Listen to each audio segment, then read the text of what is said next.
Hele bakın kıratlıya atlıya, bal mıdır şeker mi dili tatlıya, aydan mıdır huydan mıdır sudan mı? Hele bakın tokatlıma tatlıma, aydan mıdır huydan mıdır sudan mı? Hele bakın tokatlıma tatlıma. Çok cilveli yan bakıyor kızları, orak biçer elli oynar yazları, yayık yaya sıvamışlar kolları. Hele bakın tokatlıma tatlıma, hele bakın tokatlıma tatlıma.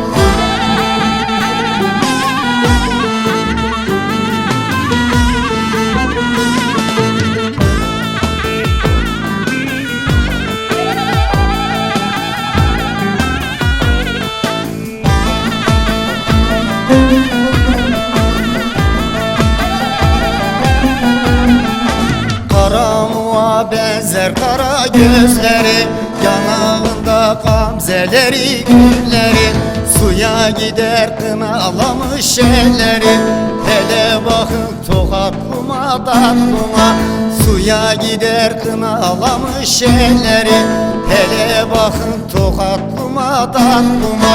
Çok cilveli yan bakıyor kızları, orak biçer elli oynar yazları, yayık yaya sıvamışlar kolları. Hele bakın tokatlıma tatlıma, hele bakın tokatlıma tatlıma.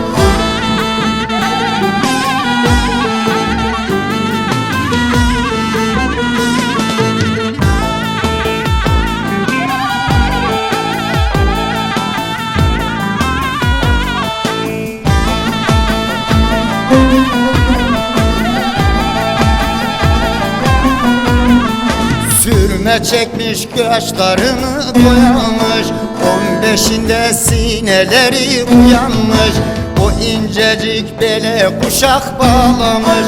Hele bakın tokatlıma tatlıma, o incecik bele kuşak bağlamış. Hele bakın tokatlıma tatlıma. Çok cilveli yan bakıyor kızları, orak biçer elli oynar yazları, yayık yaya sıvamışlar kolları. Hele bakın tokatlıma tatlıma.